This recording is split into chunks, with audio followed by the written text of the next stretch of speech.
Good evening, Dr. Scott MacDonald, Chair, panelists, and all those of you who have joined us this evening for our web discussion on governance and electoral continuity and change in the Caribbean, Retrospect and Prospect 2020 to 2021. I am Jessica Byron. I am the director of the UWI Institute of International Relations. It gives me great pleasure to extend a warm welcome to all of you to our inaugural collaborative event with the Caribbean Policy Consortium. The CPC is made up of Caribbean and North American academics, public and private sector professionals, and advocates who aim to give greater visibility to and provide quality policy-oriented research on Caribbean development and security concerns. The CPC has developed intellectual partnerships with various universities, including the University of the West Indies. The Institute of International Relations and the Sridhar Ramphal Center at UWI Cave Hill are the two focal points for this collaboration. The Institute of International Relations has a proud history of 54 years of training Caribbean diplomats and other public officials, of offering postgraduate degree programs in international relations and global studies, and of conducting research and producing advisories for Caribbean governments and other partners on the opportunities and threats in the global environment which affect the survival and the sustainable development prospects of this region.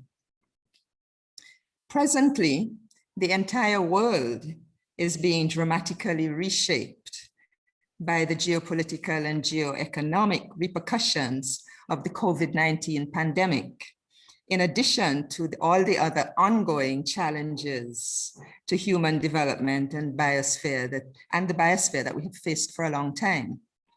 The Caribbean region faces multiple shocks and existential risks, as well as opportunities.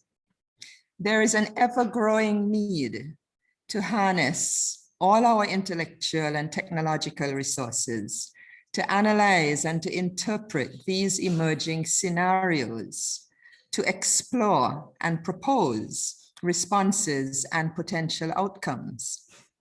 The Institute of International Relations is continually shaping and expanding its work agenda to contribute to these processes. We welcome this collaboration with the Caribbean Policy Consortium as one avenue through which we can track developments and further inform public opinion and policy in the region and in North America and further afield concerning critical Caribbean development issues. I'd like to thank all the panelists who, despite their very busy schedules, have generously agreed to participate in this discussion today.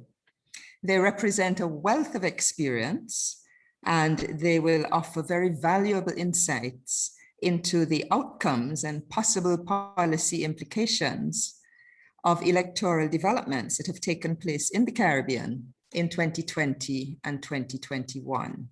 And now, ladies and gentlemen, that's enough from my side of things. Scott, over to you, and I wish you all, us all, a very interesting evening's discussion. Thank you very much. Good evening.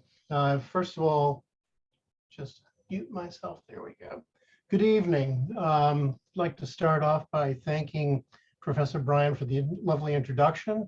I'd like to thank the Institute of International Relations at UWI and the Caribbean Policy Consortium, of which I'm a member.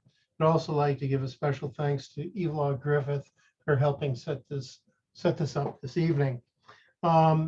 Tonight we are going to be talking to the issues of governance and electoral continuity and change in the Caribbean. We have a distinguished panel of experts who are going to discuss this topic in the following countries: Guyana, Suriname, Trinidad and Tobago, Jamaica, Haiti, and the Dominican Republic. As for the format, the way I'm going to proceed is I will introduce the speaker. Each speaker has 10 minutes for their presentation. Questions will be held for the end. The Q&A session will be at the end, although please do feel free to type your questions in the chat area. I will be monitoring that as we go. I'd like to also make certain, one of the reasons we're doing it that way is to make certain that all the panelists get the right amount of time to do their presentations. At the end of Q&A, I will provide a very brief summary of the evening's activities. To start with, what I would like to do is to make 3 quick points and provide some degree of context to the subject matter: governance, democracy, political processes. First and foremost, by governance, we don't just mean holding elections. It's a package of factors that have to be taken into consideration when we look at whether or not governments are good or bad. I would include in such things, are the elections competitive? Do we have confidence in the honesty of the elections? Do electoral processes work? And living and working here in the United States, we've recently gone through this process. Are there respect for the rights and freedoms of different ethnic groups, religious groups, and linguistic groups? Freedom of the press and assembly, what the World Bank refers to as voice and accountability, is also an important factor. Political stability, absence of violence. Is there intimidation of the opposition, voters, regulatory quality of the government, rule of law? Is the judiciary independent? What role does the judiciary play in the political processes of various countries? Control of corruption is a big topic for everybody these days.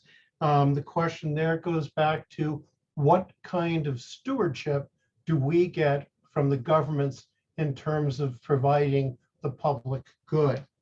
And ultimately, the question is there satisfaction with government, and is there satisfaction with democracy? The second point I'd like to make is that 2020, despite COVID, was a very busy year on the electoral front in the Caribbean.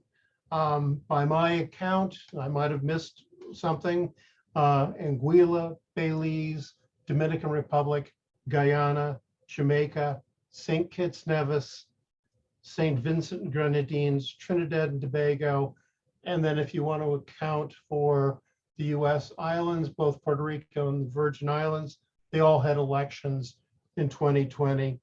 And considering the impact of the pandemic, it was an impressive feat that they were able to do this. 2021, we've already seen elections in Curaçao, and we have elections coming up, and we'll let Dr. Fauriol talk about this, maybe in Haiti, but certainly we have them in Aruba, I think the Cayman Islands, and St. Lucia. So 2 of the most memorable of these elections were probably Guyana and Suriname, which we'll delve into further. The third point I'd like to make is the track record in the Caribbean has reinforced the view that the Caribbean, especially the English-speaking Caribbean, has a strong record in elective government and governance. Indeed, elective governments have been the norm. There have been very few exceptions to this rule. I think of Sir Eric Gary in Grenada, the New Jewel movement, their period. But in general, elective government has been one of the challenges that the Caribbean has done very well with. Outside of the English-speaking Caribbean, we've had issues with the role of Bouterse in Suriname. Haiti is certainly an adventure in terms of electoral politics. And Cuba obviously stands out for non-democratic rule. But just to give some idea of the scale to which Caribbean countries are held to, the Economist Intelligence Unit has a democracy index, which measures pluralism, civil liberties, political culture. And they break the categories down into 4 sections: full democracies, flawed democracies, hybrid regimes, and authoritarian governments. Most of the Caribbean falls into the area of flawed democracies. For one point or another, they have problems which put them into that category. Now, which countries sit in the range of full democracies? United Kingdom, Australia, New Zealand, Spain, Belgium. But just to give you kind of the punchline on this, the United States was placed in the category of flawed elections. I mean, of flawed democracies.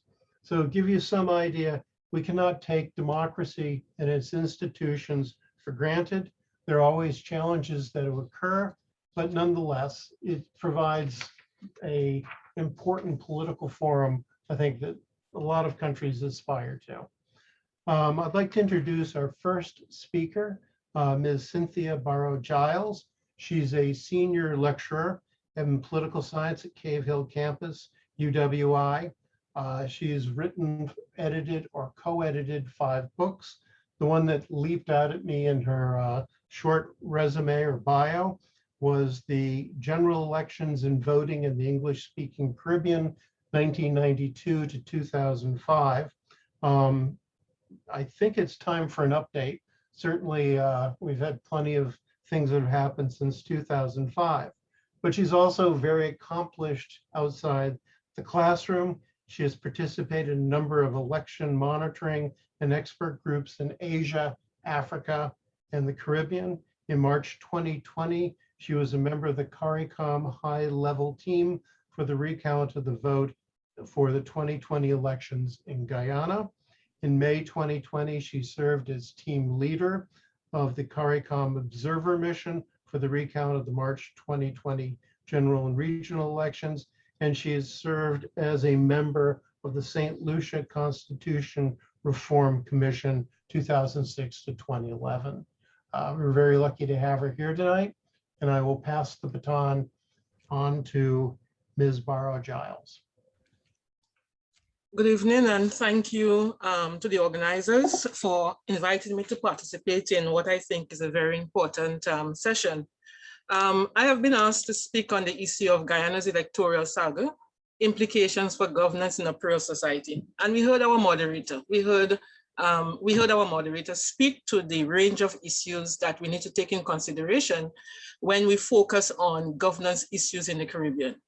From the outset, let me say that in no way can I, in fact, touch a modicum or a few of the issues that are raised, but hopefully in the discussions that will take place, whether it be from the participants or from our audience, we will get a significant terrain covered.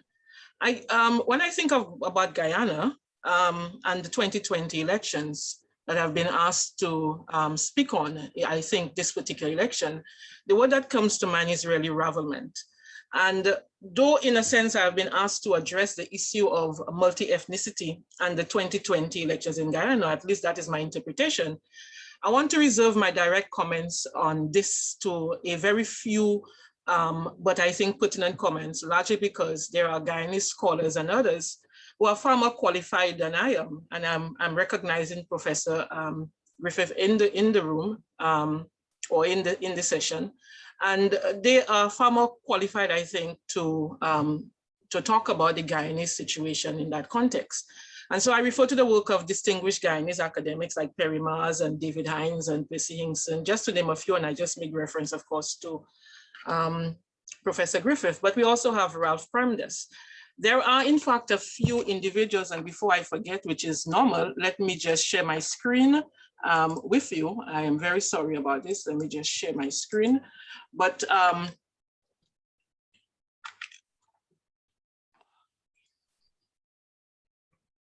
okay. The issue, of course, there are some individuals who have written extensively on Guyanese racialized polity. And I know that generally speaking, many people have described Guyana as, and indeed, in looking at some of the research, There are persons who describe Guyana as perhaps one of the world's most plural societies. It is a description, a definition that I question, given the nature, as I understand it, of pluralized societies in elsewhere on the African continent, for instance, and Asia. Now, Guyana has emerged in, Guyana has in fact engaged before independence and the post-independence period in some trans-ethnic political formations. But essentially what I would argue is that Guyana really comprises two large centralized ethnic groups. And there are some other identities, so that essentially that Guyana is really a bipolar ethnic state in which you have very sharp ethnic divisions. And those very sharp ethnic divisions lead to what most people argue are in fact incompatible political claims, and therefore leads to strained national policy. Now we can compare that to perhaps other systems and certainly other parts of the English-speaking Caribbean, where we can argue that they have a dispersed system. And this dispersed system is in fact marked by the presence of many different ethnic groups, but each of those ethnic groups are not insufficiently powerful or are too small to be able to dominate the center in the way in which those two sharp ethnic groups have been able to do so rather successfully in Guyana. I have decided that I can't. I think so much has been said about Guyana that I have decided that I would not dwell too much upon the circumstances leading to the impasse which occurred in Guyana in 2020. What instead I've chosen to do is to focus my attention, given the interests, given my interest in elections, and also given what I think are the failings of the main electoral body charged with the responsibility of overseeing elections. I've decided to focus my attention after all, I only have 10 minutes, on what I see as the role that GCOM played in the process, and also to look at the failings of the institution. Not because GCOM is theoretically a powerless body. I think GCOM theoretically is a very powerful body. But what we see is that, unfortunately, in the case of Guyana, we have seen a situation where, precisely because of racialized politics, and of course with it the strategic decisions made by the political elite in Guyana to make ethnicity the driving force behind politics, what we have seen is that it has threatened the capacity, I believe, of GCOM to fully embrace what are in fact very generous legislative and constitutional powers which have been granted to that institution. I would also like to speak very briefly to the increasing judicialization of elections in Guyana. We heard the chair on, of course, the role that the judiciary has to play, if there is any role for them to play in elections. And whereas I appreciate the importance of a system of checks and balances in any democracy, in the case of Guyana, what we have seen is that given its racialized politics and the long-standing suspicions, jealousies, and animosities which have been generated by political leaders, and very importantly, the failings of the decolonization project in that country, what we have in fact in Guyana is an abuse, in my mind, an abuse of the courts for issues arising out of elections, which ought to have a political solution. And the third issue, hopefully I will have enough time, that I would want to address is the appropriateness of the political model for the times in Guyana. So I just want to say a few brief words on the electoral framework in Guyana, and specifically GCOM. And I want to make as a point of reference the work of Goffman et al., who in 1993 argued, and I quote, "Origins and unfolding trajectories flow out of power struggles and normative choices that are grounded in historical configurations of institutional, cultural, and socioeconomic factors." And what I argue is that that is certainly an accurate assessment of the establishment of GCOM. And I don't have the time to get into all of the factors that led to the emergence of this particular institution. But certainly when we look at electoral governance institutions in Guyana, what we recognize is that, those institutions, or I should say that major institution, did not emerge in a vacuum. And I guess we have to look at the evidence of manifest electoral manipulations in that country, we have to look at the role of regional and international community in shaping the emergence of GCOM. And so that arising out of those things, what we see is that GCOM was established as the institution to ensure that elections, to the best of its ability, is carried out in a very credible manner. I would argue that, of course, since the establishment of the commission, and certainly we saw it coming to the fore in 2020, the commission has in fact faced an agglomeration of issues, but 2020, I think, brought a lot of it to the forefront. The enhanced role of the Election Commission in Guyana has a lot to do then with the response of what we can describe as the failings of democratic politics in a multi-ethnic state, and the response of the ruling administration under pressure from the international and regional community to do something about the state of electoral governance in the country and the state of elections, broadly speaking. At the same time, however, having recognized that, I would like to argue that the structure of GCOM itself, that main institution, is a reflection of the mistrust, which is very endemic in a divided nation, and represents, to my mind, a capitulation to fear of ethnic domination. So that ostensibly, when we look at GCOM, although it is described as an independent elections commission, and it is structurally independent from government in a way that many elections commissions, in some of the elections commissions in the Caribbean are not, this has not guaranteed the commission's impartiality. And I think, again, 2020 is testimony to that. So for all intents and purposes, what I have argued elsewhere is that GCOM is in fact a political body which is deeply embedded in partisan politics, given the composition of its membership. And so in a sense, GCOM really represents a model of balanced partisan representation in which the two traditional and dominant political parties have equal representation. And what that leads to is stalemate politics, often necessitating the casting vote of the chairperson. Now, the chairperson for the 2020 elections, and I've just taken a few seconds to say so, was probably one of the most despised individuals in Guyana.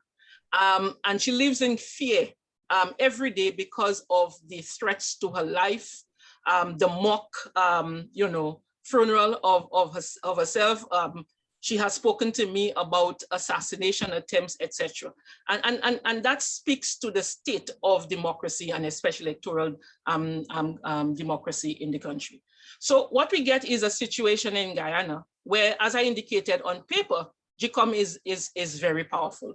But in a sense, what I'm arguing here for the few minutes that I have is that the nature of GCOM suggests to me that it is really an insurance policy for the major political parties to ensure that they continue to control and manage the affairs in Guyana. So that the legal framework shows that the Elections Commission is really constitutionally and legally a very powerful election body. It's one of the most powerful election bodies in the world.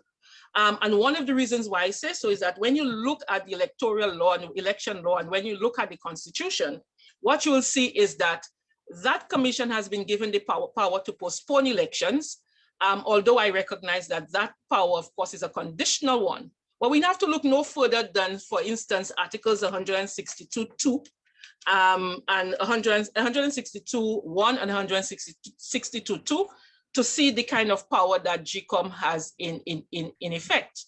At the same time, we can also look at the crucial language which is contained in Section 22.1 of the Elections Law Amendment Act 15 of 2000, which grants GCOM the legal authority to amend legislation to remove any perceived difficulties for the efficient and smooth conduct of elections. Without going into Section 22, one of the things we recognize is that the Constitution, the election law, also inoculates the commission from legislative efforts to undermine the authority of that institution, because it gives the institution, it gives GCOM the power to remove perceived difficulties and the power to amend legislation in order to facilitate the conduct of election. And it is for that reason I'm arguing that GCOM is therefore a very powerful body. It has the power to select its own employees, it's appoint temporary and permanent staff, it has the power to amend law, etc. But what we saw taking place in Guyana from going back to before March 2020, and certainly right until August the 2nd was a travesty of that and of the powers and of democracy in Guyana. I would say that therefore that when you look at Guyana, in my view, Guyana remained largely immobilized. And in the context of protests and counter-protests, lawsuits and counter-lawsuits with the PPC and the AP, NU, AFC, alleging systemic attempts to steal an election, that was won apparently by them, GCOM proved that it is merely a paper tiger, theoretically powerful and autonomous, but quite clearly is a very deeply compromising reality. And we just have to look no further than some of the statements made by some of the commissioners on GCOM, because GCOM remained paralyzed. It was held hostage to the political machinations of the political parties. And I know I kind of running out of time. I'm not sure if that is what you're trying to say to me. Yes. Yes, I'm running out of time, but I think I need to make the point that we also have to look at what I call the battle of the ballots and the vote count and the battle between the CEO and the chairperson with the kinds of power that the CEO tried to amass for himself. I recognize, of course, that GCOM is not the sole arbiter of elections. I also know that the chairperson, another chairperson, but the CEO is not the sole arbiter of elections. So we have to look at that. And so because I've run out of time, I have to skip. And I just want to end by saying that certainly when we look at Guyana, we have to look at constitutional governance. And I want to share this with you because I think it was a powerful statement made by a very impassioned citizen of Guyana. And this is what she said. I wish I was Guyanese. But she said, when all of us can feel equal in this country, not when I feel when I PPP and I win, or I coalition and I win, like it is my country. Where will this take us? And I thought that was a very powerful statement. And so just give me a minute to just wrap up. I just want to say that in relation to the constitutional governance structure of Guyana, and especially in the context of the absence of social cohesion, which will breed or fester the kind of political and certainly the kind of electoral intrigue that we saw in 2020, the kind of adventurism, the kind of electoral corruption that we witnessed in 2020, that's very clearly we need to engage in some change of the commission minimally. But beyond that, of course, we need to also focus on wider constitutional reform. There's pressing need to diversify and not centralize power in Guyana. And I guess, you know, you can look at some kind of consociational democracy. This is something that people like, you know, David Hines, Ralph Premdas, and others have focused on. But certainly, I think minimally also, we need to perhaps begin to look at the extent to which we can separate the election of the president from the parliament on the very special formula. And I'm not sure to what extent this will go towards attenuating some of the problems, but Guyana needs to deconstruct ethnicity. In other words, we have to get to a point where Guyanese are Guyanese, not Indo-Guyanese, and so on. And certainly, that is not to suggest that there's also not need to look at the political economy approach to ensure that people in Guyana do not continue to remain poor and powerless, to borrow the phrase from C.Y. Thomas. I thank you. I'm sorry I've run out of time.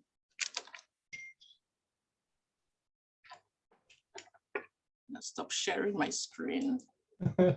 Thank you very much, Ms. Barrow-Giles. We definitely appreciated your words of wisdom.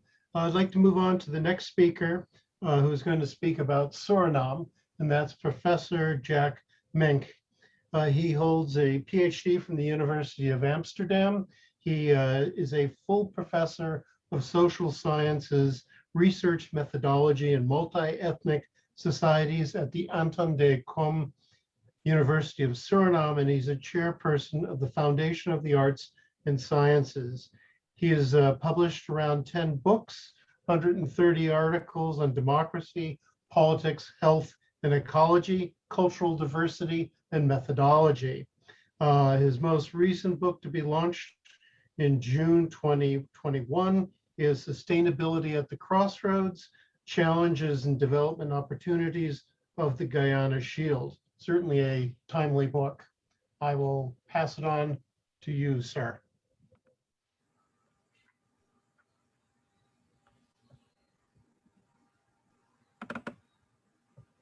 Yes. Okay. Thank you, Scott Williams.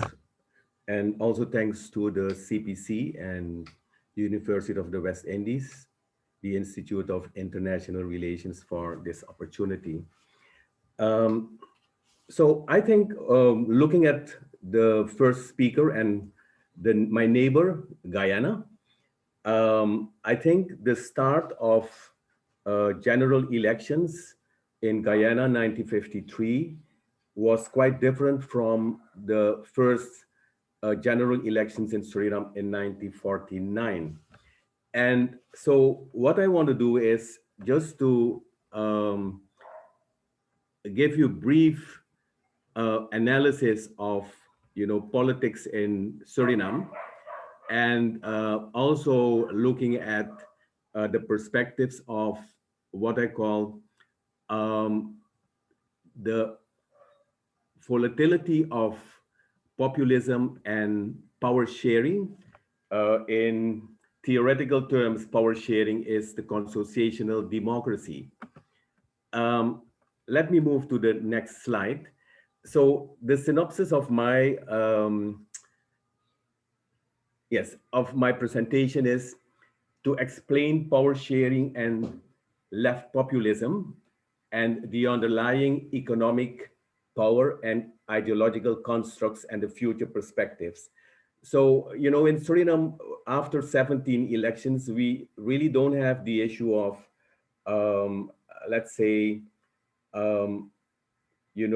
rigged elections and corruption of elections and failure of electoral governance, like we have experienced in Guyana. But there are serious other issues, and I'll take you to the three periods of democracy in Suriname. So the 1949 to 1980 period. In 1980, we had a second period that was the first military regime.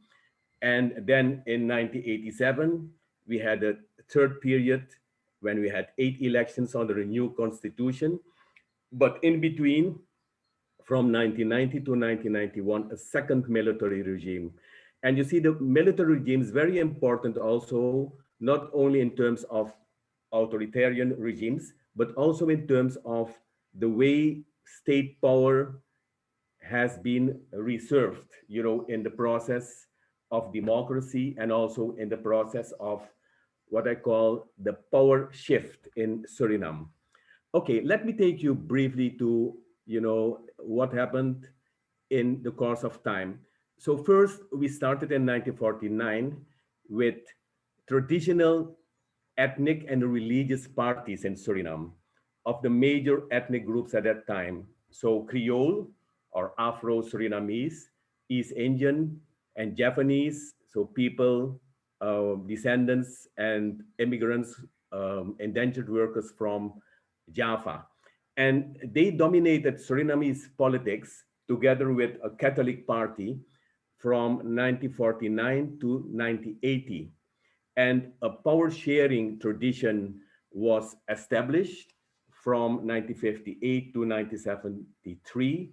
And the power sharing tradition, the heydays of the power sharing tradition, they look like, the Leibhardt requirements, such as formation of coalition governments with inclusive participation, second, proportionality in elections and representation, and segmental autonomy to enable and ensure that minorities are able to exercise authority over their own group, and in Suriname, their own ethnic group.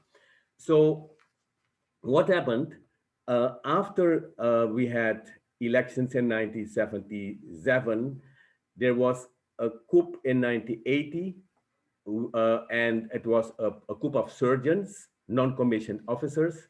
And it is in that period that many things happened.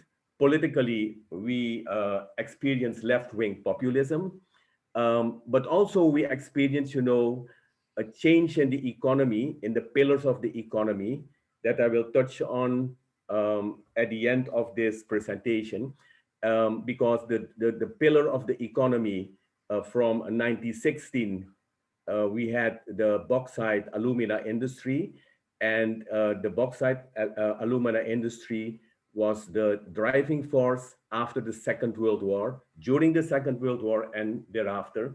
And that started to decline in the 80s and gold took over. So what happened is after, we had the elections in the post-military period, 1987, we had a power sharing government again, but in between in 1990, there was a military coup, a very short military coup, at the end of December for just a couple of months, less than a year. And after that military coup, we had 7 other elections. The last one was in 2020. What is important is that out of the military, a new political party, a multi-ethnic party emerged, and that is the National Democratic Party, led by Desiree Delano-Bouterse. And they were in government 3 times in 1997, in 2010 to 2015, and the third term was from 2015 to 2020. And the implementation of really left-wing populism in the last term, 2015-2020, was short-lived because the NDP was defeated in the 2020 elections by a multi-ethnic East Indian party. So the VHP was traditionally a mono-ethnic party, but it was a combination of many supporters to have a stand amidst of a ruined economy, corruption scandals, increasing budgetary deficits, debts, inflation, and non-sustainable policies. Just to give you an idea of the electoral instability that we experienced in Suriname. So electoral instability is calculated by comparing, the percentage votes cast between 2 elections.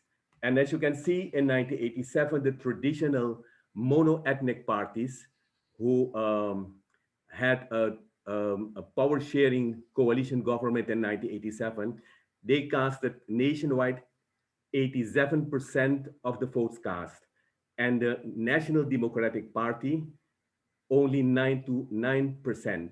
If you look at 2010 and 2015, you find that the National Democratic Party casted 40% in 2010, and in 2015, 45% of the electoral votes cast.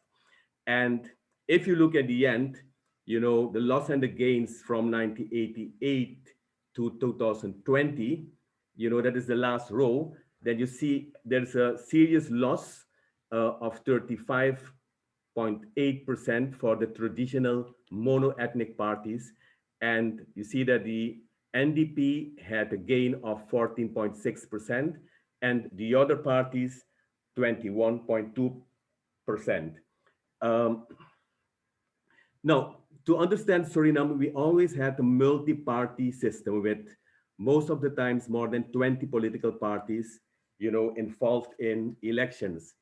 What happened in the course of time? We had a very important power shift, and I call it the transition to gold and the transition to a new power elite.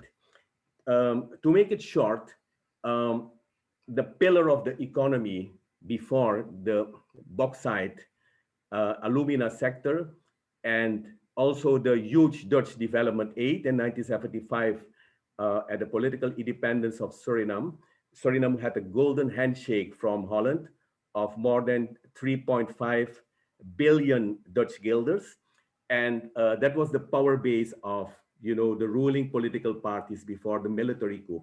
So what happened is that the transition to the gold, in the gold fever that we had in the Guyana Shield, also in Suriname, of course, because Suriname is part of, the very rich Guyana Shield in terms of biodiversity, but also minerals and cultural diversity. And what we found is that there is an erosion of the power base of the traditional mono-ethnic parties. And on the other hand, we found there is a rise of not only the multinational, the gold multinationals, but also of the national, medium and small gold garimperos in Suriname. And most important is that two of the important political parties in Suriname, the National Democratic Party, and also the ABOP. The ABOP is the party of the Maroon people, and the Maroon people are very significant in Suriname, the largest Maroon group in, I think, absolutely, but also procentual in South America, including the Caribbean, Latin America, are the Maroons in Suriname. So they constitute at this moment more than 20% of the population. And the ABOP, the party, is also linked, it is a party from the interior people, and it's also linked, to many gold concessions. So this transition from bauxite and development aid towards gold is very important to understand, the populist politics. So what happened over time? If you look at the policies, the values and the strategies, you find that the power sharing tradition is that they gave priority to juridical political matters over socio-economic issues. And the values until today are the rule of law, good governance, and also they value structural adjustment policies that we already had in 1992 up to 1995, when the power sharing government lost the elections and we had the first populist NDP government in 1996. If you look at the other side, the left populist, they did the reservation of state power. And it's a long story, but in the re-democratization process of the 1980s, when a dialogue started between the leadership of the military and the leaders of the three mono-ethnic parties of Japanese, East Indians, and Creole, there was a lot of state power reserved in terms of, for example, the decrees. Two important decrees were established at that time, and there was also reservation of state power in the second military coup, 1990 to 1991. And what we found is that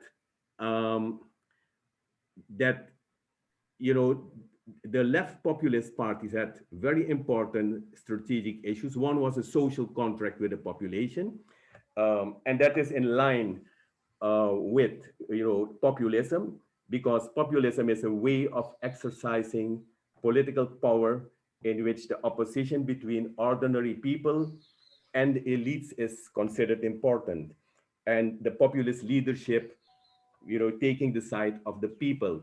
So that's what happened in the course of time, and a lot of anti-rule of law rhetoric and also anti-elite rhetoric was part of left populism. And what are the limitations? What is the nature and which are the limitations of left populism? So as I already said, populism is not a political system like fascism and socialism, but it is a way of how to mobilize followers and exercise power. And it also stresses the opposition between the people and the elite, and it is based on values that are communicated very easily through social media, religion, and family, in understandable narratives. Very important is also the feature of the new developmentalist regime strategy that we also found in many Latin American countries at the beginning of this 21st century, like Bolivia under Evo Morales, Brazil under Lula, and also Peru. And that developmentalist strategy is one that emphasizes alliances with global and national mineral elites, and they aim to maximize investment and economic growth while neglecting sustainable redistributive policies. And what they do is that they make a social contract that happens in Suriname, targeting poorer strata with excessive social expenditures And in the case of Suriname, this resulted in a scarcity of foreign currencies, debt, and a high inflation. And this was also, the reason that the last election in 2020 was lost. Now, let's look at consociationalism, the power sharing tradition of Suriname. Um, the pacification of supporters within the power sharing lines of ethnicity, as I already showed, was in its heydays was in 1958 up to 1973. And in 1987, with the first elections after the military regime, it showed also up. And in fact, this is a very elitist political representation of what I call political practices through which the delegation of power from the people to the elites of the various ethnic groups is legitimized. And the elites on behalf of the ethnic groups authorize themselves to negotiate on the sharing of appropriated power. And what is interesting, and that is a limitation of consociationalism, of the Leibhardt theory, is that the relationship between political and economic power is neglected or overlooked. And processes concerning authoritarian regimes and political party fragmentation are not dealt with in the consociational theory. And that's what happened in Suriname. So if you want really a panorama of fragmentation of political parties, we have to get back to the 1990s, where we had, I think, a massive fragmentation of political parties. And that continued after 2000. And it tells you a lot about, what I call the temporary disconnection from the class and economic base during the military regime. So what we had this type of... Sorry to interrupt. One more minute, okay? Yes, okay. I'm going to the end. So what is important is that the disconnection of the economic base during the military regime was very evident. The Dutch development aid was suspended because of, primarily because of the December murders in 1982. And the economic spin-off of the bauxite industry was reduced. And this was also a push factor for power sharing economic elites, traditional elites, to withdraw from traditional ethnic parties, a part of them, and get into, the populist line in the 1990s. And the NDP was very important, a pull factor, preferred alliances, many of the traditional economic elites, but also the new economic elites, they preferred, to join the NDP. The similarities, that is important before I end, between power sharing and populism is that regime shifts demonstrate the reversal of the classic relation between economic and political power. In the case of Western Europe, the economic power was, the base for political power. And what we find, of course, in ex-colonial societies like Suriname, we find a reverse process that economic power and wealth acquired after seizing political power and the state is very important, for political parties. And as a result, the state continues to degenerate into a central source for political power and short-term acquisition of economic wealth through state enterprises and also through all the important resources in the segmentation policies of what we call both the power sharing strategies, but also the populist strategies. So both regimes have maintained an inefficient and ineffective public sector along ethnic lines until today, and they maintained patronage and many loss-making state-owned enterprises to secure their electoral and political power base, with maybe the exception of the state oil company that was established in 1980 in Suriname. So to finalize, the 2020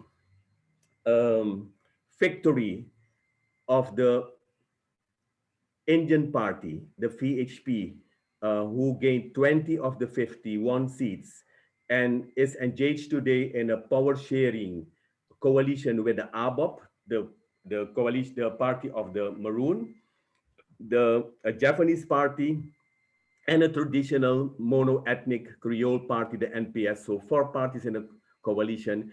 So the question is, what are the perspectives, for stability, after a very dynamic volatility of power sharing and populist regimes?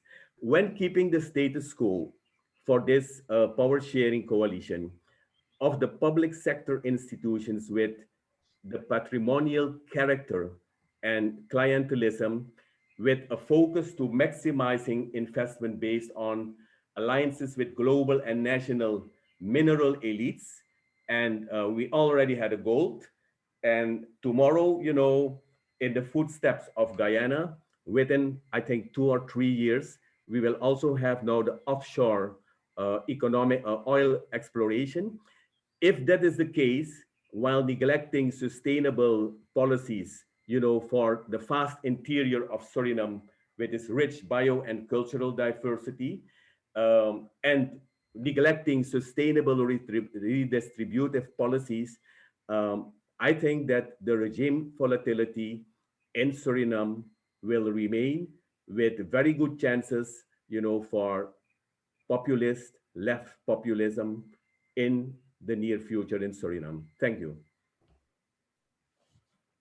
Well, thank you very much, Professor Menke. It was quite interesting. I know the challenge is that there's a lot of material to go through, and 10 minutes is very difficult to cram everything into. Our next speaker, Professor Hamid Ghany, is going to speak about Trinidad and Tobago. He is a professor of constitutional affairs and parliamentary studies and director of the Sir Arthur Lewis Institute of Social and Economic Studies at UWI.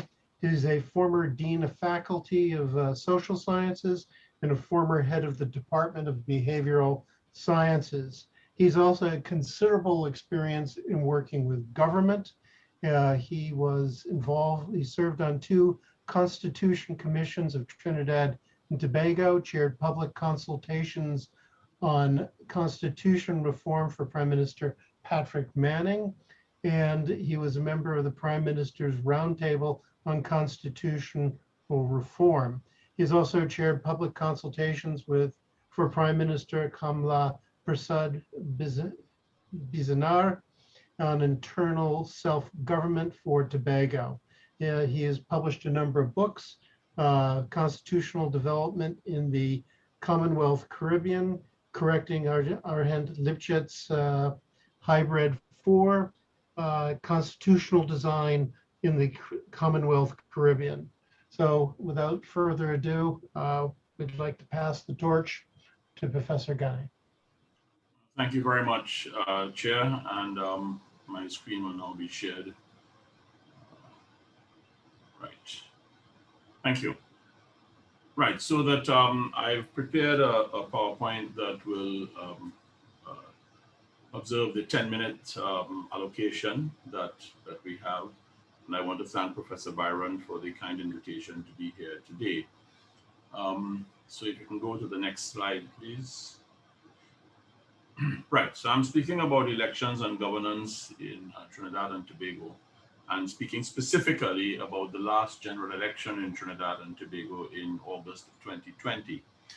So just some of the routine details that on the 3rd of July 2020, Prime Minister Dr. Keith Rowley announced in the House of Representatives that Parliament was going to be dissolved at midnight that night, and that the general election would be held on Monday, the 10th of August 2020.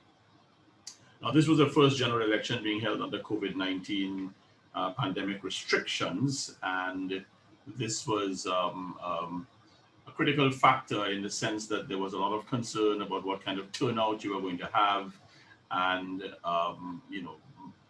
matters related to that, and what kind of election would it be?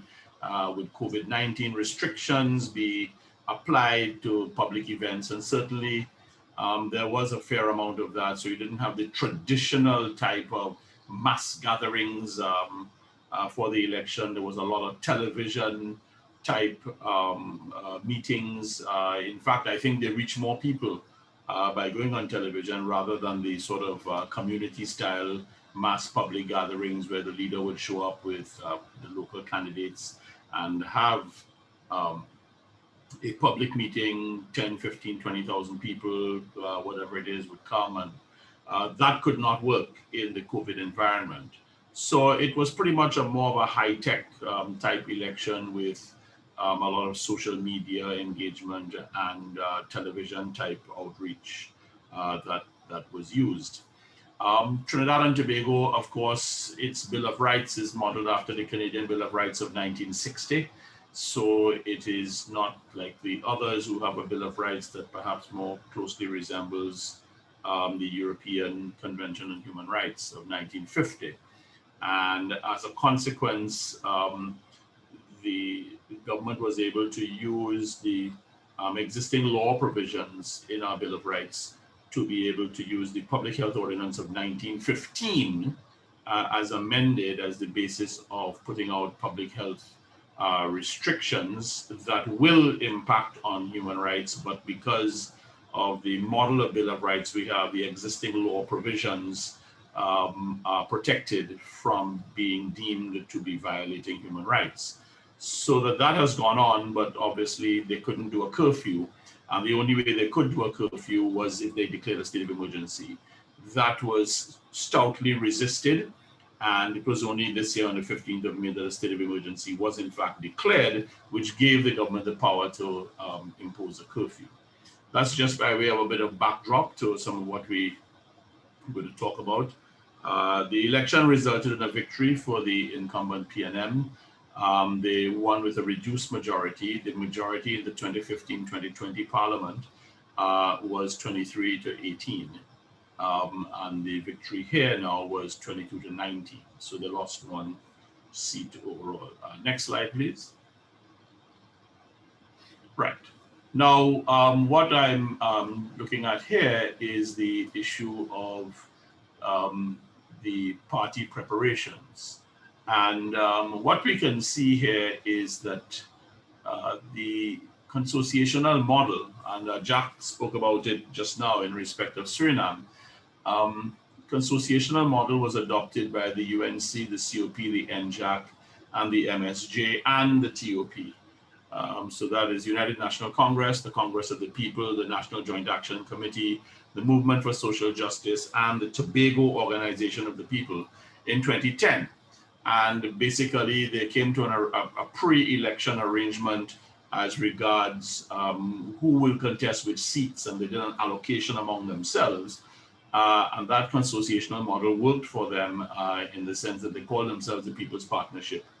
And what happened was that the NJAC and the MSJ, they contested under the symbols of the UNC, the MSJ candidates contested under the UNC symbol, and the NJAC candidates contested under the COP symbol, and the Tobago Organization of the People handled 2 seats in Tobago.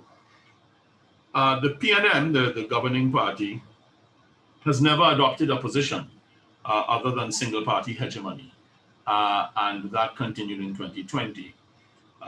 What happened in 2020 is that the UNC went back to the original single party approach, and the whole partnership that had started to diminish for the 2015 election was now completely gone by the time we got to 2020. Now, this is historically and politically significant because the UNC has only ever won a general election in its own right in the year 2000.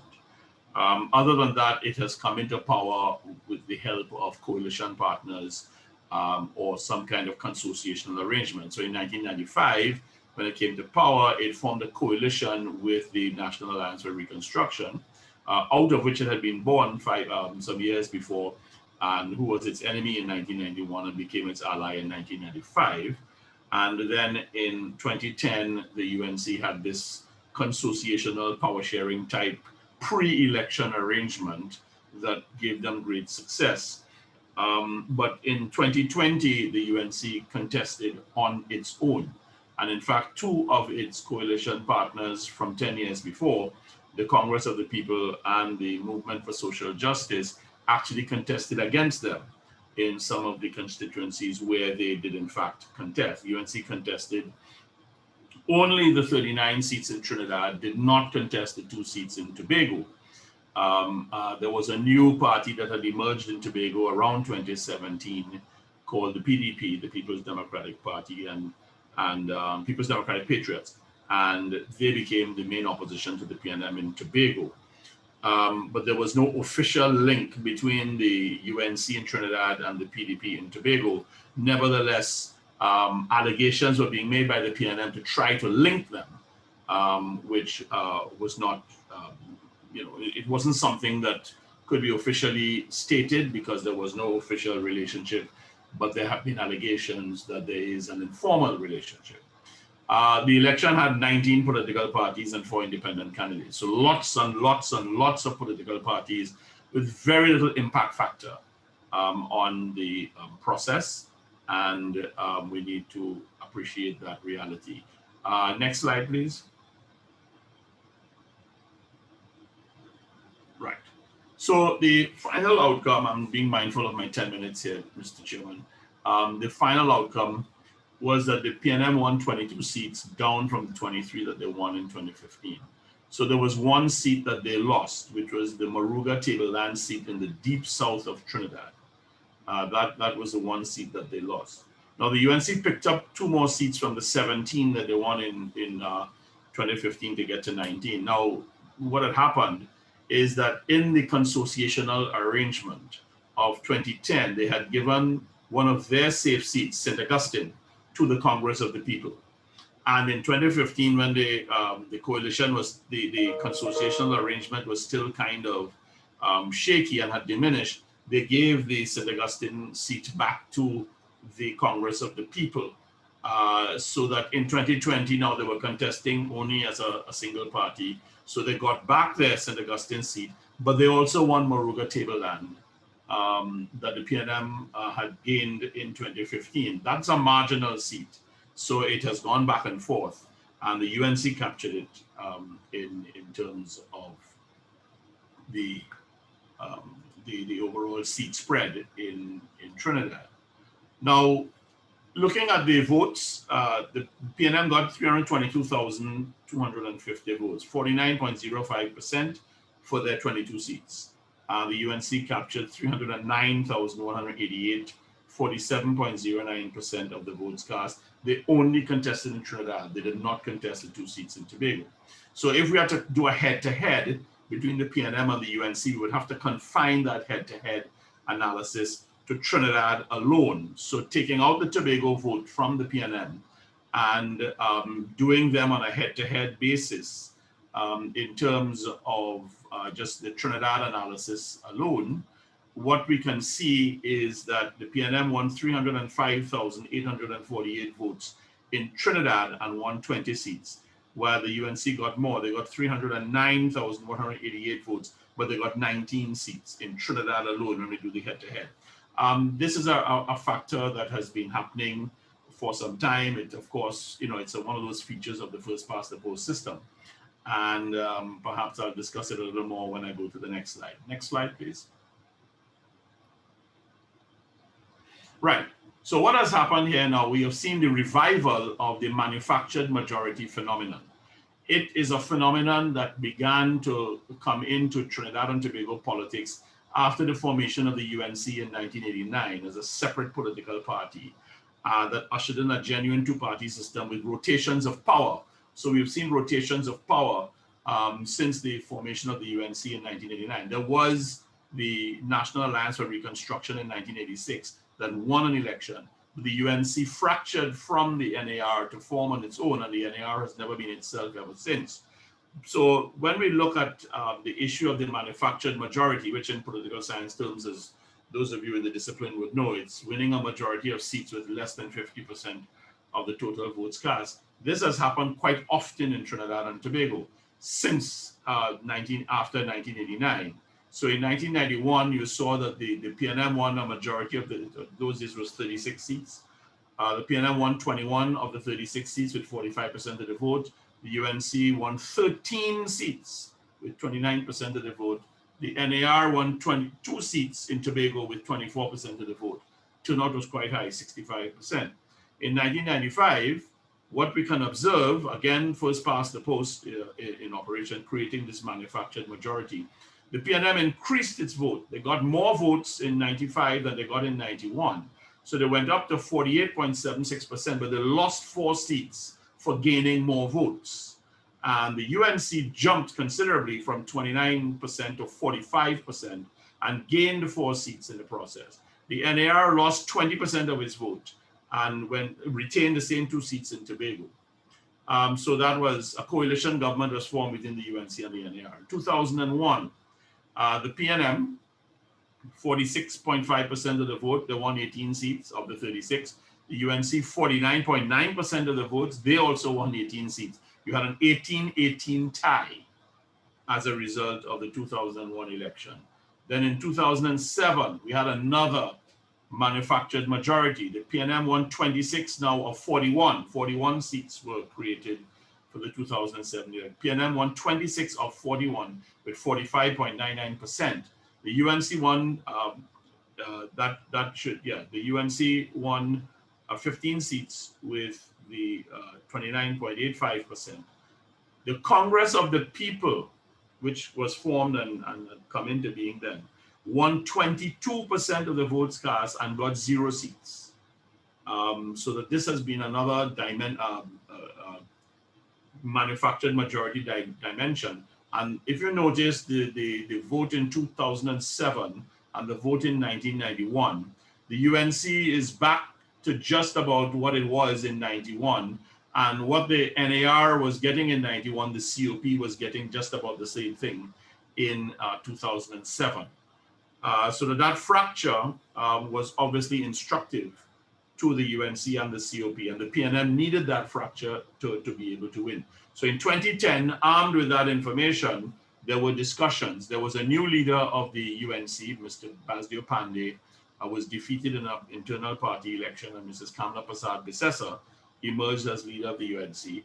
And a consociational discussion started, and they decided to allocate seats to different parties. So the PNM lost that election. They got 39.7%, and they were down to 12 seats from the 26 that they had in the election before.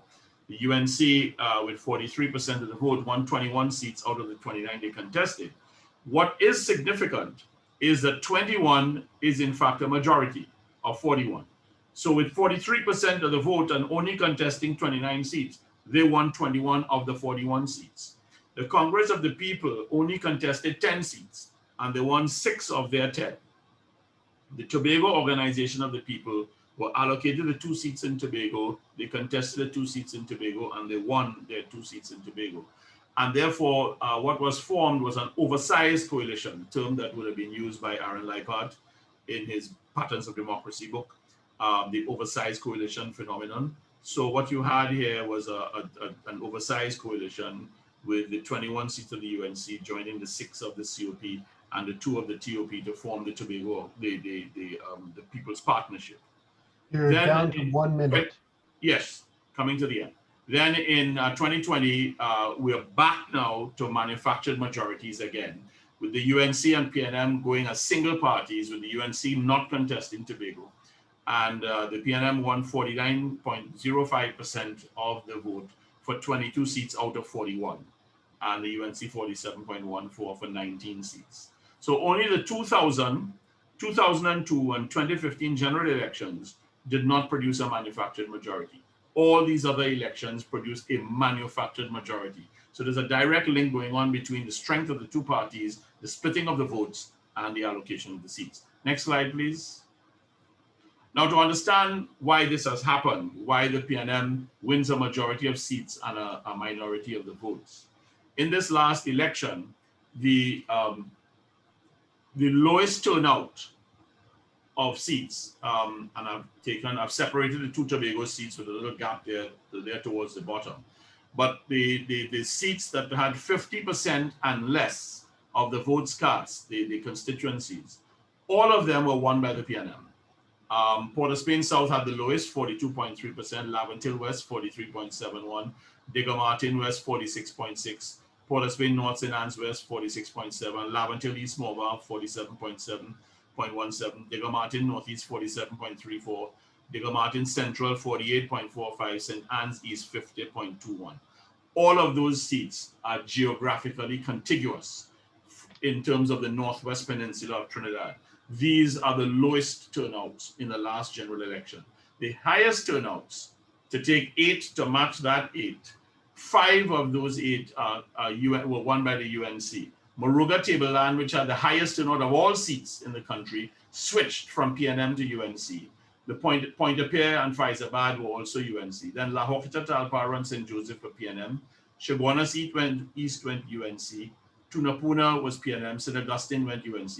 In terms of Tobago, the PNM won the 2 seats in Tobago. Tobago East had a bigger turnout than Tobago West. In Tobago West, half the population did not vote.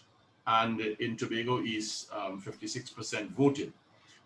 So that this really explains, this captures the reason why you would have had a manufactured majority. Because in terms of voter turnout in those 8 PNM constituencies that are all geographically contiguous, from St. Anne's East all the way down to Digger Martin West, they all have boundaries connecting to one another. There's something going on there that needs further probing in terms of why there's such a low turnout in these areas. And in terms of these other areas, other parts of the country with such high turnout that we're seeing. So there's something about the electoral process that needs a further investigation, but the manufactured majority phenomenon is a story coming out of the general election, which has been revived. So it didn't only just happen in this last election, it has consistently happened over the years. Next slide, please. Right, so this is a map of what the country looks like in terms of the colors. The yellow is UNC, the red is PNM. So the 2 seats, Tobago is not actually there. As many of you know, Tobago would be in the upper right-hand corner of this. The 2 seats in Tobago went to the PNM. The Southwest Peninsula went to the PNM, it's in red.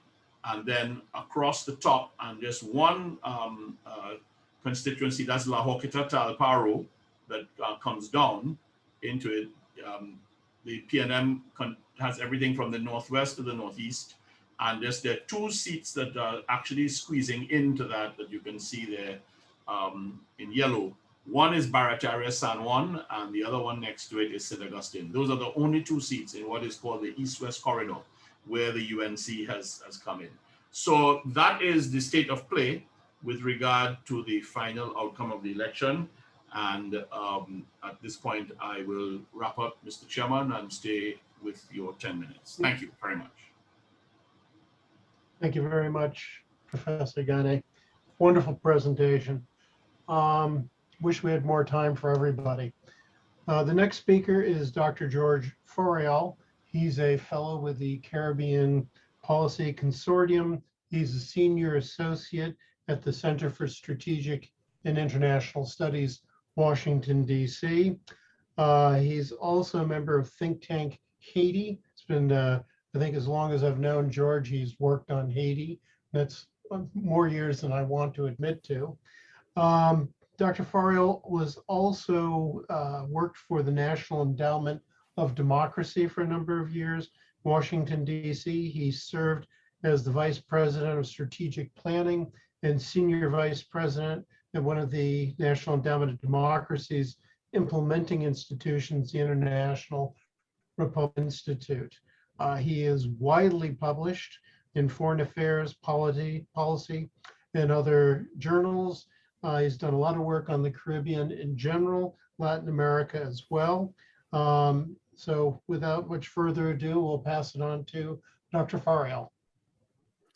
Thank you, Scott and panel colleagues. Delighted to be participating in this webinar. Next slide, please. Let me start off by noting what may be obvious to most of you watching this, which is that Haiti and the Dominican Republic probably something of a mismatch in terms of a presentation on electoral change and electoral dynamics. They do share, obviously, a turbulent and overlapping history since the 19th century. And they also share, notably over the last century, direct US policy interference, basically interventions, including direct military intervention. They also share well into the 20th century varying forms of authoritarian, sometimes brutal styles of governance. But since the 1970s, they have charted significantly different paths, with the Dominican Republic's electoral dynamics pursuing somewhat sort of a bumpy trajectory towards electoral management and democratic governance predictability, while Haiti ultimately, particularly after the late 1980s, transitions towards a chaotic sequence of electoral crises, governance breakdowns, as well as layers of international interventions and support. To cover both countries in my allotted time, I'm going to have to try to generalize on a number of key issues. Next. Characterizing general trends, first for the Dominican Republic. I'll skip a long period of Dominican political history. After Rafael Trujillo's assassination in 1961, the evolution of political governance in the DR highlights sort of dramatic fits and starts that are bookended by a political meltdown in 1965, which actually leads to another US military intervention, some deep electoral crises in the early and mid-1990s, and then since then a sequence of generally credible elections and political transitions.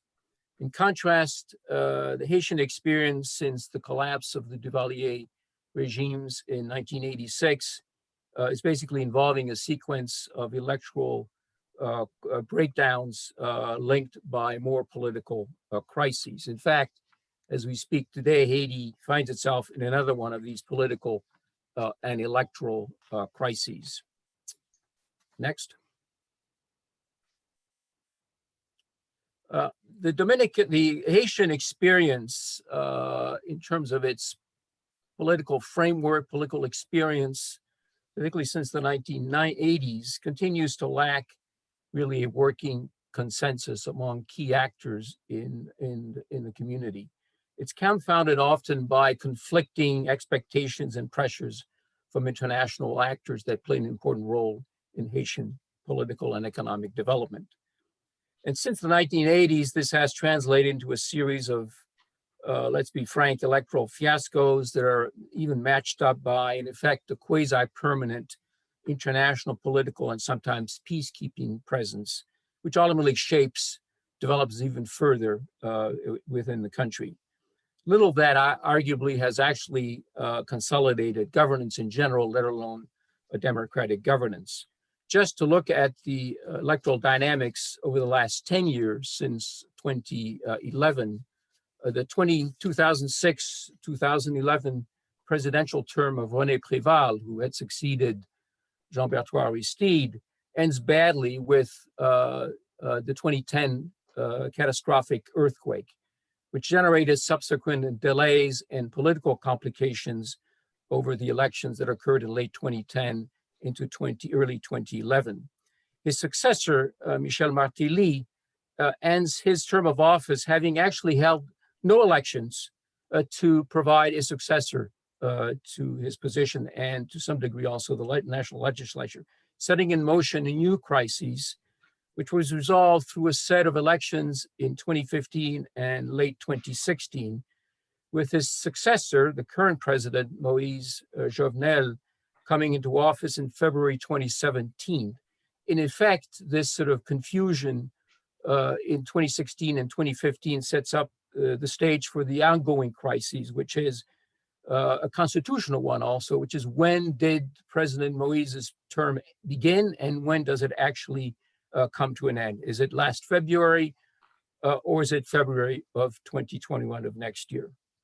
The outlook is also clouded even more by the government's plan to revise the 1987 Constitution and to hold a related referendum, a process which has already been delayed twice and now is tentatively scheduled for this coming August.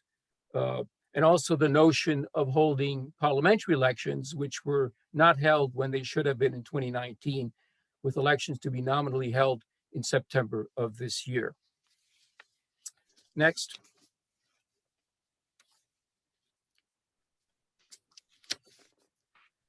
The electoral and political dynamics in the Dominican Republic can be broken down into really three periods.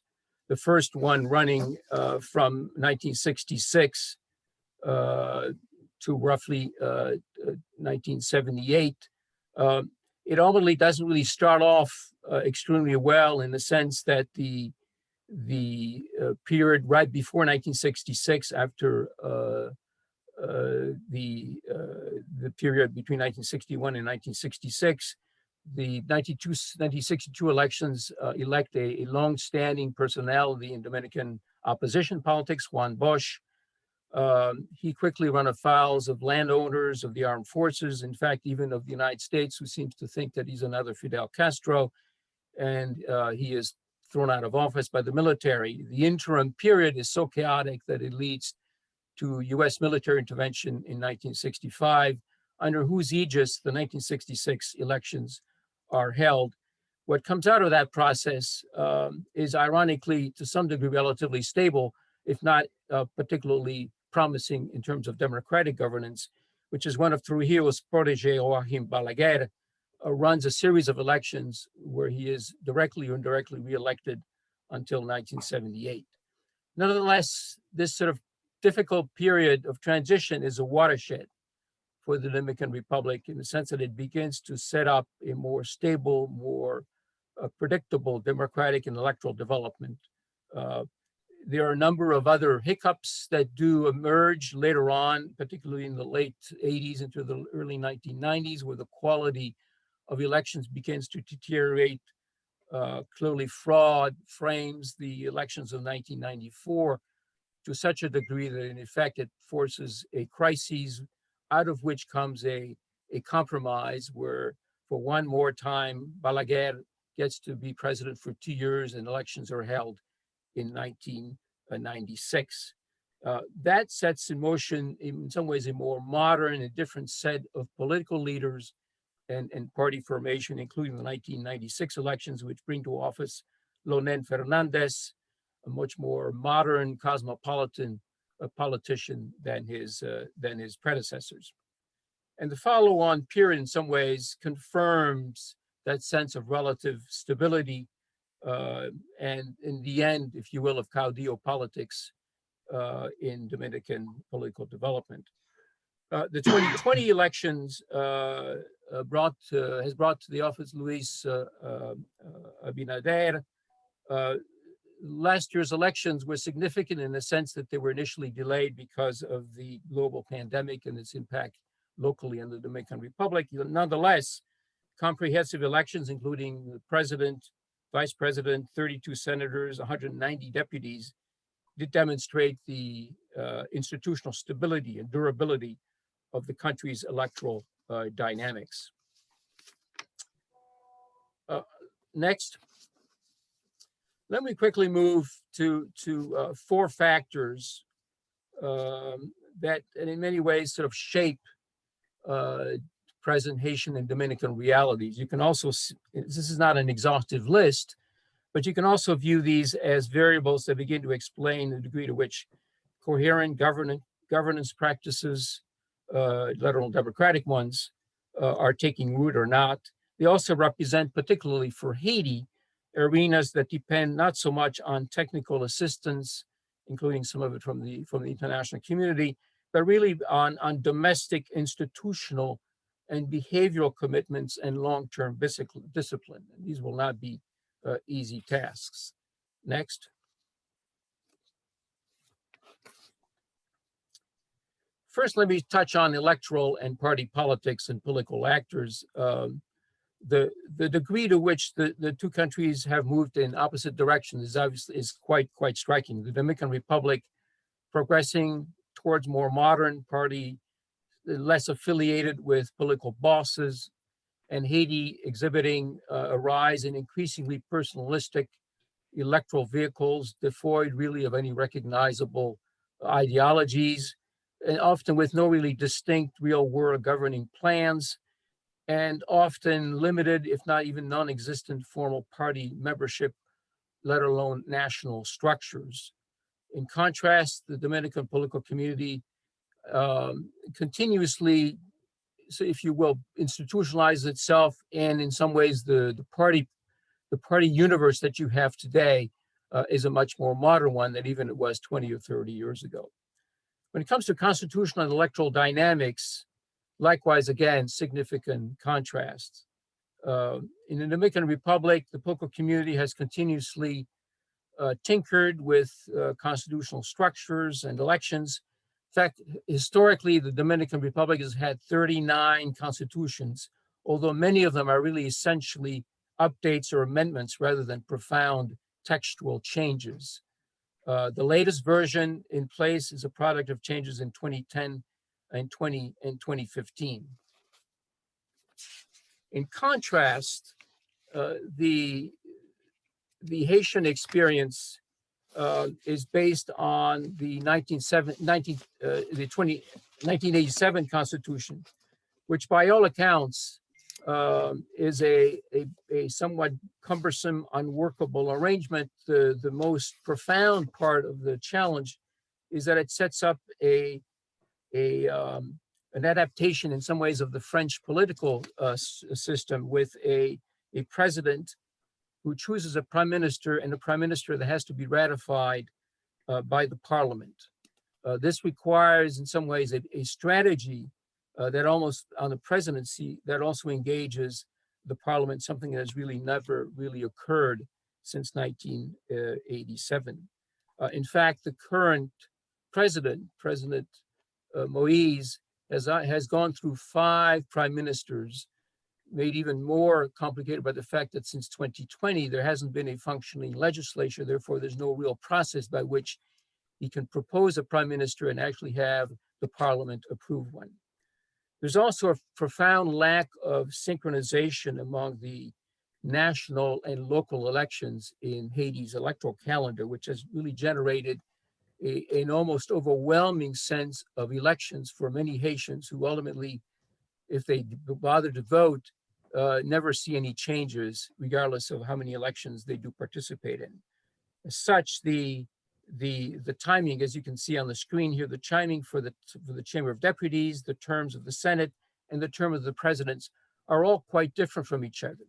When you add to that the fact that over the last 30 years, many elections have either not been held on schedule, not held at all, this adds even further confusion and complexity to constitutional and electoral dynamics.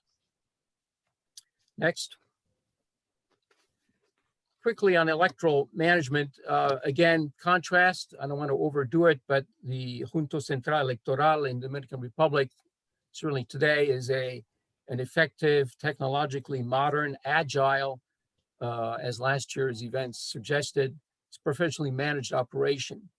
In the case of Haiti, the Provisional Electoral Council, the Conseil Electoral Provisoire, the CEP, starts off with a major problem, which is the word provisional. It's actually remained provisional since 1987. It has a cumbersome process by which it could become permanent, which no government has actually yet been able to achieve. It's not for lack of trying or international support or assistance, but this has really never happened. Made further by the fact that the institutional machinery under which the CEP supervises ultimately is wasted, broken down, thrown away after every election, so that new resources have to be invested into the process for each election.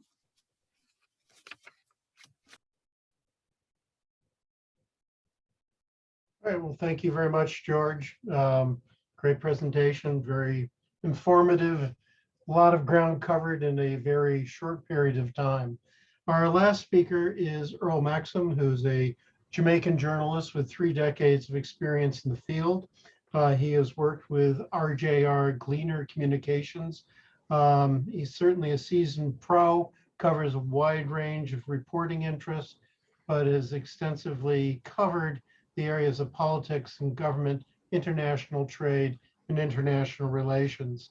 He's also done quite a number of interviews with some of the top people in Jamaican politics: Michael Manley, Edward Saga, PJ Patterson, Bruce Golding, and with Guyana's Dr. Chetty Jagan. So without further ado, I will have Mr. Maxim speak. Thank you very much, and good evening, everybody. I have been asked to speak on the topic of political continuity and policy adaptation in Jamaica, looking at the outcome of the 2020 elections and how national politics and policy may have changed since then. I will stick to that very much throughout my presentation, except for a couple necessary historical references. But in respect of the September 20 parliamentary election in Jamaica, this was contested by the country's 2 main political parties, the incumbent Jamaica Labour Party, the JLP, and the People's National Party, the PNP. The PNP had last served in government from 2012 to early 2016. With the incumbent JLP being easily returned to office in 2020, there has not been any significant policy shift that normally comes with a change of political administration. It would probably be true to say, however, that even if the PNP had won last year's election, there would not have been any major shift in economic policy, for example. Unlike the period of sharp ideological conflict in the 1970s and 80s, the 2 dominant parties, the PNP center-left and the JLP center-right, have mostly found common ground in the middle in recent decades, arguing mainly at the margins on policy implementation. This has been particularly true of the last 4 electoral cycles, with broad consensus across successive administrations on the country's relationship with the IMF on a range of program types. This in turn has won praise from the IMF and other international agencies and governments. Now let's turn to COVID-19. The first COVID-19 infection in Jamaica was announced on March 10 last year. So by the time of the general election on September 3, there had already been a wide range of policy responses in respect of new expenditures in public health, in terms of economic adjustments and restrictions on internal movement and foreign travel. The relaxation of some restrictions during the run-up to the election led to a second wave of infections and spike in deaths, the consequences of which are still being felt. Some of the response measures accelerated since the election, with important sectors of the economy such as tourism being severely curtailed and local entertainment and sport coming to a halt. The loss of income to corporations and to employees has been significant, as has been the drop in government revenue. Schools have mostly been conducting classes online in keeping with the government's COVID-19 control measures, with uneven results. The state has had to respond by providing thousands of tablet computers to students to facilitate their continued learning. Despite such interventions, however, there remains a wide gap between the haves and the have-nots, and rural students are also suffering the consequences of low internet penetration and unreliable service. As a consequence of all of that, it was recently reported that up to 120,000 students, that is 120,000 out of the approximately 600,000 students from pre-primary to secondary levels, have dropped out of the school system during the period of the pandemic. Additionally, 7,000 of the approximately 40,000 candidates for external exams this year have deferred taking those exams until next year. Government's policy responses will have to be tailored, therefore, to meet the immediate needs of these students and the impact this will have on the wider society in the longer term. The fallout in employment and other consequences of the pandemic have caused an expansion of the country's social safety net. The main vehicle for this response has been the COVID-19 allocation of resources for employees or CARE program, which is essentially a cash disbursement facility. A new social pension targeting the most vulnerable in the elderly population has also been recently introduced. Because of the increased demand, of course, for public expenditure, the fiscal rule has been suspended, resulting in the extension of the legal requirement to reduce the debt to GDP ratio to 60% or less by 2 years, meaning the target should now be met in 2028 rather than the originally projected 2026. Restrictions on the movement of citizens has also been a major feature of the Jamaican government response to COVID-19.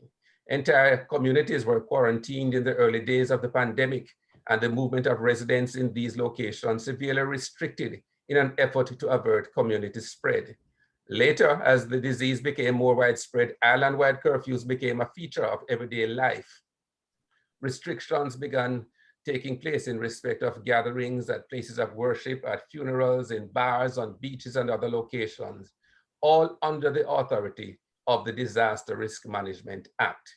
The wearing of masks in public has also been mandated with penalties for breaches prescribed in law.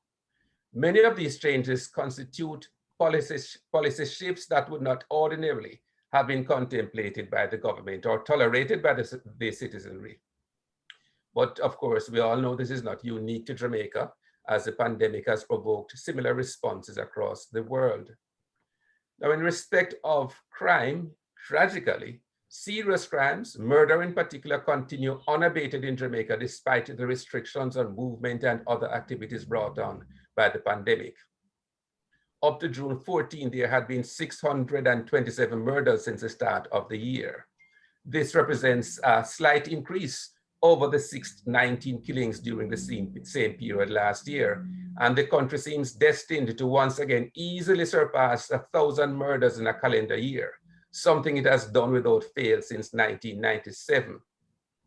The response which the government resorted to most frequently from January 18, 2018 to June 14, 2020, was the imposition of states of emergency in crime hotspots in an effort to bring the situation under control.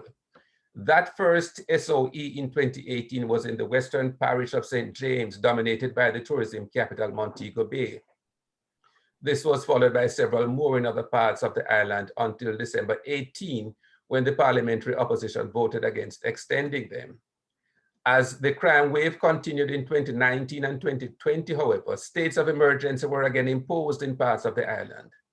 Since the last of these SOEs came to an end in 2020, the measure has fallen out of favor once again, and post-election, none has been imposed. This has been largely due to a mid-2020 court decision, which held that indefinite detention based on ministerial diktat was unconstitutional and in violation of the separation of powers provided for in the Constitution. Particularly notable was that under the state of emergency, there was the detention order signed by the Minister of National Security, and that was a matter of grave concern for the courts. Amendments are now being made to the Criminal Justice Suppression of Criminal Organizations Act, popularly known as, or popularly called, the anti-gang legislation, to make it more effective in going after criminal networks.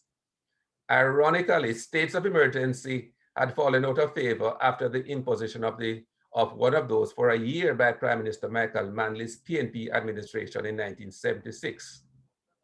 Several members of the then opposition JLP were detained for months, and there were some PNP members as well under that SOE as the country headed towards the December 1976 election, with violence gripping the nation. The PNP was so stung by the criticisms it received for that measure in 1976 that for the cumulative 26 years it has held the reins of government since then. It never resorted to using it as a crime-fighting measure again. It was next used by the JLP administration of Prime Minister Bruce Golding in 2010 as part of the massive security operation to apprehend the fugitive Christopher Dudus Coke, wanted on an extradition warrant by the American authorities. It again went into abeyance until 2018, when Prime Minister Holness reintroduced it for those 2 years earlier mentioned. One innovation of the first Holness administration was the enactment of a new statute, the Zones of Special Operations legislation, commonly known as the Zozo Act. This empowers the security forces and allied agencies to go into the communities, clear them for criminal agents or clear them of criminal agents, hold them and make them secure for social intervention, and build on those foundations to create lasting change. The first Zozo was established in Mount Salem, St. James in 2017, followed by several in Kingston. Now, there is one area of remarkable continuity across political administrations in Jamaica, which remains befuddling. This is our seemingly futile response to the crippling impact of the inflow of American guns on the peace and stability of Jamaica. There's a consensus of opinion that most of the guns entering Jamaica are manufactured in and come either directly from the United States or through third countries. The ready availability of guns, including the highly destructive assault rifles, is perhaps the most important factor influencing Jamaica's high murder rate. As a practical matter, without this highly efficient instrument of death, there would, in all likelihood, be far fewer murders in Jamaica.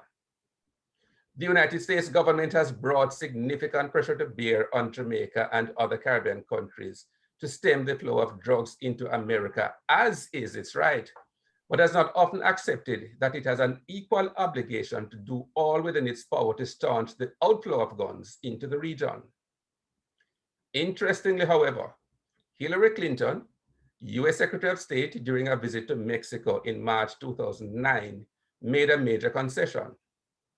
She admitted to America's contribution to its southern neighbor's deadly drugs war and soaring murder rate. She told the Associated Press on her arrival that, and I quote, "Our inability to prevent weapons from being illegally smuggled across the border to arm these criminals causes the deaths of police officers, soldiers, and civilians," unquote. Even before he took office in January 2009, then President-elect Barack Obama, in a meeting with Mexican President Calderon, had indicated that his administration would step up its cooperation with Mexico to stem the flow of guns across the border. This aspect of the Jamaican crime problem has not often been mentioned publicly by successive Jamaican governments, two exceptions being Prime Minister P.J. Patterson during the shipwright negotiations in the 1990s, and Prime Minister Bruce Golding during the standoff on the Coke extradition issue. There is still no evidence of any change of posture in that regard on the Jamaican side since the 2020 election. In the meantime, of course, there has also been a change in the United States with the election of President Joe Biden, a Democrat who, in principle, is far more amenable to the idea of gun control within his own country and hopefully across borders. Whether that matter will be taken up with his administration when the Jamaican government gets a chance to engage in substantive discussions is left to be seen. Suffice it to say that the influx of guns remain an existential threat to the Jamaican people. I'll just close finally with a little bit on politics, Jamaican politics. The major direct political change that arose from the result of the general election was the resignation of Dr. Peter Phillips from the presidency of the PNP. In November, there was an internal election to determine his successor. Attorney at law and businessman Mark Golding defeated Lisa Hanna in the two-way contest and was subsequently also appointed leader of the opposition. The opposition, with only 14 of the 63 seats in the House of Representatives, would seem to require unity of purpose in order to exert maximum pressure on the government. Such attempts at unity of purpose are still being stymied, however, by conflicts within the PNP, and therefore the opposition remains weak at this time. Thank you very much. Thank you very much. Very nice, very interesting. Okay, we're going to move on to Q&A. There's a lot of questions. There was very good presentations, so a lot of questions have been raised during this period. I'd like to start off with asking George Forreal the first question. This question's been repeated a couple of times here in the chat, and basically, what's the role for CARICOM in Haiti going forward? Thank you, Scott. It's a good question, and it's one that is actually very, very current. In the context of an OAS mission to Haiti last week, it included actually CARICOM participation in the mission. On top of that, the current chairman of the OAS Permanent Council happens to be the ambassador from Antigua, who also happens to know Haiti very well and has been involved in previous CARICOM OAS missions to Haiti. It's a kind of a tense relationship because Haiti is part of CARICOM, but Haiti has not welcomed in recent years, and certainly during the current crisis, CARICOM assistance, CARICOM support, if you will, almost CARICOM intrusion, let alone mediation in terms of its current political crisis. And as a backdrop, it gets a little messier because the overall image of both the OAS and the UN, who have been engaged in Haiti since the late 1980s, that image is very poor among most Haitians. So this is a difficult issue at this point, although I think ultimately in the long run, Haiti could benefit from its membership in CARICOM. If nothing else, it's a platform of engagement with a number of other countries, as we have heard from today's presentations, that may have complications in terms of their politics and electoral dynamics, but certainly something that Haiti could definitely learn from. Thank you. Thank you, George. The next question is to Ms. Barrow-Giles. During your presentation, you referenced the judicialization of elections in Guyana and the abuse of courts in the election process. Can you expand upon that a little bit, please?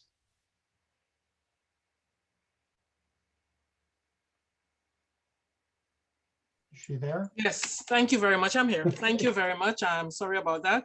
That's okay. Yes. Okay, if you look at Guyana, the procedures, as I read them, for handling a disputed election in the country, they're quite clear and, to my mind, very unambiguous, especially in relation to the role of GCOM, which I spoke to a while ago, with respect to GCOM's responsibility for managing electoral disputes. And that extends to the ability of GCOM on paper, that is, to even amend laws in order to remove any difficulties that it sees in its ability to manage and to host an election. What we saw, however, is that the 2020 elections proved to be, in my mind, nothing short of a twists and turns, surprises, and of course, shocking revelations. It is, as far as I'm aware, the only election in the Caribbean where people have been election officials have actually been arrested and charged for election officials. But the point is that, however, notwithstanding that, GCOM is not the sole arbiter of elections dispute in the country. Because again, when you look at the constitution and election law in Guyana, what you see is that the resolution of any election dispute is in fact shared with the High Court and the Court of Appeal. And you could look, for instance, at section 163 of the Guyanese constitution for the details with respect to that. But the High Court has been given the constitutional authority to determine whether or not, in addition to everything else, that the seats to the National Assembly were in fact lawfully allocated. So it does have a role to play in elections, and that is in keeping with a democratic system of checks and balances. So I don't have any difficulty with the courts intervening when there is a major issue. However, while GCOM does not have that exclusive jurisdiction in relation to resolving election disputes and issues among and between the political parties, what we saw, however, is that between March 2020 and, of course, August 2020, there were no fewer than 8 major interventions on the part of the judicial branch of government. And I'm talking about both the domestic courts, as well as, of course, as we are aware, the intervention of the CCJ. Now, in a publication that is forthcoming, my co-author and myself have in fact argued that there is therefore with respect to that, what we see as the increased frequency of judicial activism in electoral matters in Guyana, which is very different to what had occurred before. And we are not suggesting that there was no intervention in elections by the courts, but this is unsurpassed, it's unparalleled in the country. And what we have done is therefore look at the literature which speaks to judicial intervention, and what we've used the work of Herschel, who essentially has argued that has to do with the involvement of the courts in what people, political scientists, for instance, have traditionally seen as the realm or the domain of megapolitics. And so the argument is that when you come to core political controversies, which defines politics, and that includes also electoral processes, that is something that normally the political elites, political parties, etc., tend to resolve for themselves.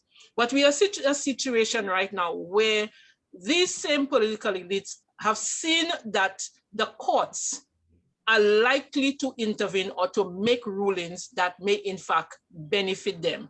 And so increasingly what we are seeing therefore is that political controversy coming out of the 2020 election was seen as an opportunity for all of the political parties to get the courts to intervene. And I thought what I was trying to do in terms of the presentation, I didn't get time, was to show you the timeline and show you the major interventions that were in fact taking place. So the point I'm making is that under normal circumstances, and certainly in respect to all of the other Caribbean countries, what we see is that the opposition political parties, they may not particularly like the outcome of an election. They may dispute one or two minor issues before the courts, but generally speaking, it is left to, the essential thing I want to argue is that there is a situation where we understand that electoral democracy will not work unless we have the loser's consent.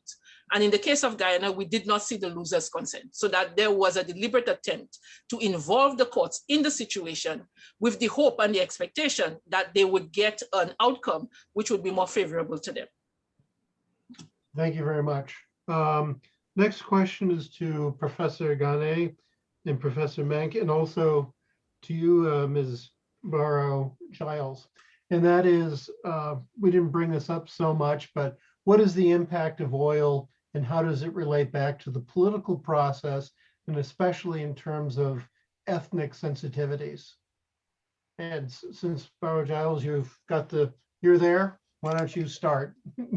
Okay, I'll make my comments very brief. Guyana historically has had, as I indicated in my presentation, very serious racial or ethnic conflict. There is no doubt in my mind that although that I have adopted a largely political approach in my discussion, that we need to also root an understanding of what is taking place in Guyana in terms of the politics of economic development. And so fortunately, unfortunately, Guyana has discovered rich reservoirs of petroleum. And in the absence of, I think, deliberate, what we can call intentionality, deliberate attempts on the part of the government to rectify some of the feelings of, discrimination, alienation, and of course, I think marginalization from gaining from the economic policies that have been pursued. The fear is that in the context of the discovery of this rich reservoir of oil, and given the context of the structural dynamics of politics in Guyana, you're going to get a situation where whichever political party has won the election, and in this case, we're talking about the PPPC, will be able to use the oil revenues to benefit the people who are, benefit the ethnic group, which traditionally has been supportive of them.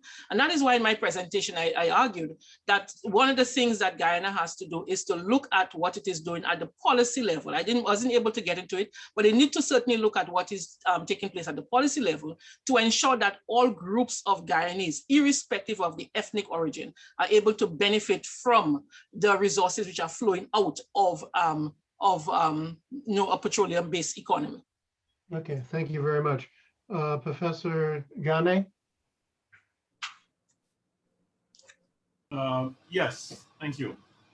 Yes, the issue of the oil economy is something that I think is a major factor in obviously the revenue situation, but a lot of that is changing. Where I think the real challenge is going to come is in some of the current discussions about internal self-government for Tobago.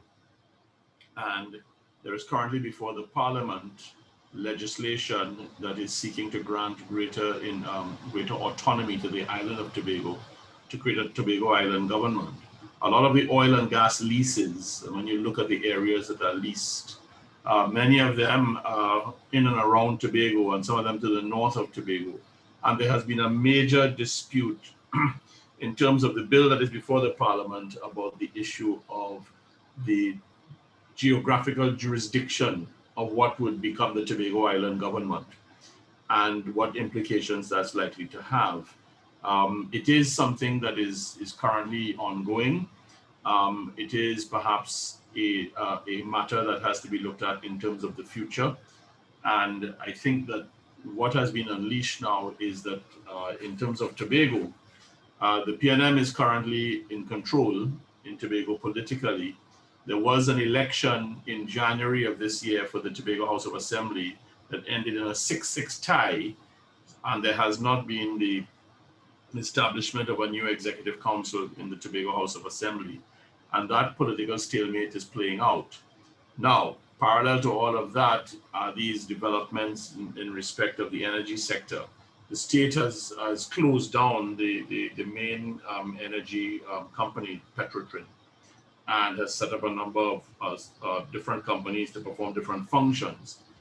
Politically, how all of this is playing, the opposition has said it wants to revive the old state refinery, and the government is committed to this policy that is going the route of liberalization of the sector. The Minister of Finance a couple of days ago started talking about allowing fuel stations to start fixing their own prices and freeing up the economy, liberalizing that petroleum economy. So I think that there are issues that are running here that have political significance, and the oil money has fueled a lot of the angst about controlling the state in terms of the political directorate. What I think is the item that has to be monitored is that Tobago House of Assembly reform. That is now proving to be a major political issue, and the Prime Minister started making pointed political comments about it yesterday on television in Tobago. So once that starts happening, you realize that the political dynamic of this is going to have some impact going forward. Thank you. Thank you very much, Professor Ghany. Professor Menke, your view? Yes. Yes, thank you. Can you hear me? Yes. Yes. Yes, so I think the impact of ethnic sensitivity, compared to Guyana and Trinidad, is not really a big issue. And the last 2020 elections showed that all political parties wanted to be multi-ethnic. And the point, of course, is that they're competing for being multi-ethnic more than the other party. And there are many interesting anecdotes about, let's say, burglary, in the other ethnic constitution. So ethnic sensitivity is not really an issue. What is an issue is, the electoral system. We have in the National Assembly, we have 51 seats, and there is a proportionate system. So we don't have the majority system that they have, for example, in Trinidad. We have a proportionate system by district. So we have 10 districts like in Guyana, but there is no proportionality in terms of, let's say, the electoral, the voters, the number of voters per district. So the interior districts, for example, covering 80% of the land area, the South, you can win 10 parliamentary seats of 51, but the number of voters is less than 5% of the electorate. So that is the issue. And the point is that what we have in Suriname is that because of the gold fever, the gold fever and the power shift the economic power shift, the voters in the interior linked, the Maroon Party linked also to gold concessions, like the NDP, the National Democratic Party, also linked to gold concessions and money power in terms of gold. They control the interior. So the seats of the interior are always distributed between those two parties. So they're in an advantageous position, both in terms of the advantage of the electoral system and the advantage that, they have a lot of economic power, developed since the 1990s. And the point is that the land degradation, the environmental issue, is not really a big issue in politics. But in terms of, for example, the indigenous population and the Maroon ordinary population in the interior, together a quarter of the Surinamese population, they have the negative consequences, the negative impact they feel of the gold rush and the land degradation and the mercury pollution. So there are groups in the very south of Suriname, near to French Guyana, the southeast, the Amerindians, the indigenous population. There are some groups of which more than half had to fly to French Guyana because of threats, physical threats and of garimperos, both of Brazil, but also Suriname. So I would say, that is something that is not really in the picture in Suriname. The damage, of the let's say the political relations now, the electoral relations that are in favor of political parties that are part of the gold rush and also of the let's say environmental degradation in Suriname. And my fear is that the oil and gas findings and discoveries in Suriname, that they are going to be as big as in Guyana, that there will always be a very huge competition on, the oil exploitation wealth. And so the state oil company is doing its best in Suriname. They have a tradition since 1980, to make a welfare fund, etc. But I think that the threat in Suriname is the economic competition, for the new resource next to oil, and the new resource is the black gold, that is the oil and gas. So what we need to do now is to put in place in time, all conditions, that this won't end up, in the same drama that we had in countries like, for example, Nigeria.